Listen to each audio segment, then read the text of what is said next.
बरेली में event manager के पैसों के लेन देन के विवाद में बिजनेस पार्टनर की हत्या करने का मामला सामने आया।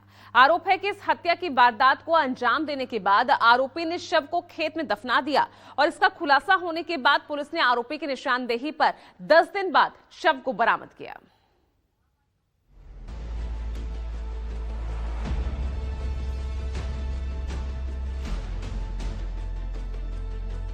यह है पूजा राणा, जिनकी हत्या पैसों के लेन देन के चलते उनके ही बिजनेस पार्टनर ने कर दी। इसका खुलासा 10 दिन बाद तब हुआ जब पूजा राणा के भाई ने सीसीटीवी से आरोपियों की निशानदेही की। सीसीटीवी में दिख रहा है कि पूजा राणा एक कार में एक लड़के के साथ जाती है, जबकि दूसरे सीसीटीवी में दिख रहा है कि जहां पूजा राणा ने अपनी स्कूटी पार्क की थी, वहां से एक शख्स स्कूटी लेकर जाता है। जिस कार में पूजा राणा बैठते हुए दिखाई दे रही है, ये उसका आखिरी वीडियो बताया जा रहा है। उसके बाद पूजा राणा कहीं स्पॉट नहीं की गई। पीड़ित परिवार ने पूजा राणा की गुमशुदगी की रिपोर्ट लिखवाई, लेकिन पुलिस हाथ पर हाथ धरे बैठी रही, जबकि उसका भाई लगातार पुलिस थाने के चक्कर लगाता रहा, सीसीटीवी खंगालता रहा, जिससे इस मर्डर की सच्चाई सामने आ सकी। खुद ही मैंने अपनी बहन की गाड़ी तलाश की है, खुद ही मैंने अपने इस विमल की गाड़ी जो i20 से मेरी बहन को लेके गया, इसे भी मैंने पकड़ा है। इसका गाड़ी नंबर भी मैंने ही पकड़ा है। 12 जनवरी की दोपहर से पूजा राणा लापता हुई। उसके अगले दिन पीड़ित ने पूजा राणा की गुमशुदगी की रिपोर्ट लिखवाई। सवाल है कि 12 जनवरी से लापता पूजा राणा को खोजने के लिए पुलिस ने क्या किया? अगर पूजा राणा के भाई ने सीसीटीवी नहीं खंगाले होते तो क्या पूजा राणा के मर्डर का खुलासा अब भी नहीं हो पाता?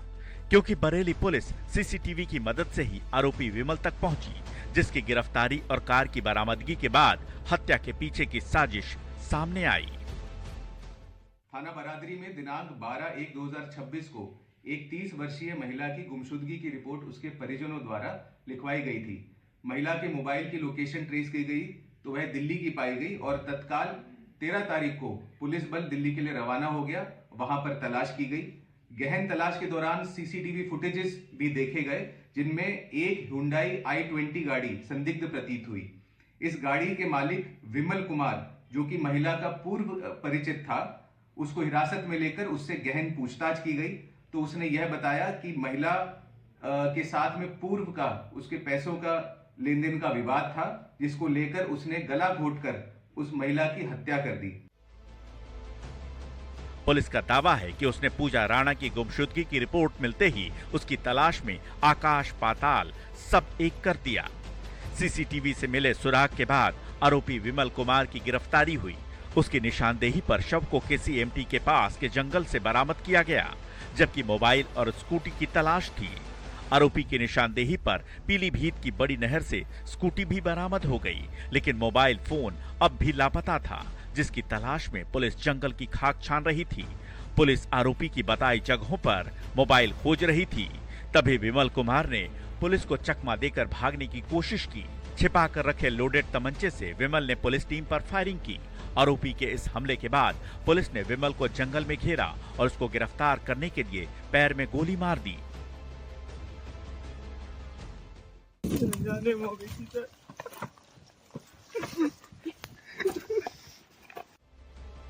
इस मुठभेड़ के बाद पुलिस ने आरोपी के कब्जे से एक अवैध तमंचा और कारतूस बरामद किया है। फिलहाल हत्या का खुलासा होने के बाद इवेंट मैनेजर पूजा राणा के परिवार वालों ने आरोप लगाया है कि आरोपी विमल कुमार ने उसके साथ लूटपाट की और उसके बाद हत्या कर लाश को खेत में दफन कर दिया।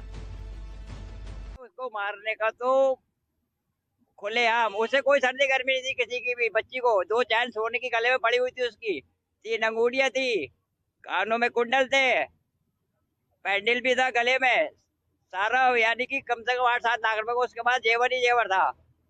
मारने का कारण ये भी हो सकता है, ऊपर से किसी ने, हो सकता है इसकी सुपारी भी दी हो मारने की। कुछ लोग इससे जलने वाले भी बहुत लोग थे। सवाल है कि हत्या के पीछे कौन है? उसका चेहरा तो बेनकाब हो गया। ये पता चल गया कि इस मर्डर के पीछे विमल कुमार है। सवाल है कि क्या सच में लेन देन के विवाद में विमल कुमार ने इवेंट मैनेजर पूजा राणा की हत्या की, या फिर उसके काम और पहचान से जलने वालों ने इस मर्डर की साजिश रची। बरेली से नीरज आनंद के साथ ब्यूरो रिपोर्ट, न्यूज़ 24।